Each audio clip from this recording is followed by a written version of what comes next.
नमस्कार विद्यार्थी मित्रांनो, मी तुमच्या समोर एक प्रश्न घेऊन आलोय. एसओ 2015च्या परीक्षेत प्रश्न विचारला होता.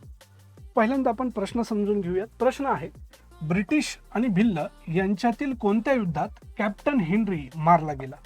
मित्रांनो, एक गोष्ट लक्षात घ्या, आपण अभ्यास करताना 1857चा उठाव अभ्यासतोच, पण 1857चा सैनिकी उठावाच्या व्यतिरिक्त सुद्धा आदिवासींचे उठाव झालेले आहेत, शेतकऱ्यांचे उठाव झालेले आहेत आणि नागरी भागात सुद्धा मोठ्या प्रमाणात उठाव झालेले आहेत.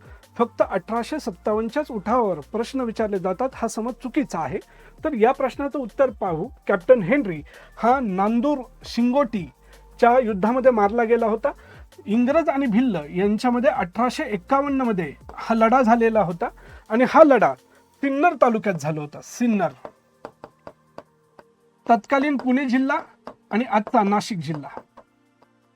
तर या युद्धामध्ये जे नेतृत्व केलेलं होतं, जसं ब्रिटिशांचं नेतृत्व हेनरीनं केलेलं होतं, त्याच पद्धतीनं भागुजी नाईक यांनी भिल्लांचं नेतृत्व केलं होतं. भागुजी नाईक यांनी भिल्लांचं नेतृत्व केलं होतं. अशाच प्रकारच्या माहितीसाठी इन्फिनिटीचं पेज नक्की लाईक करा. धन्यवाद.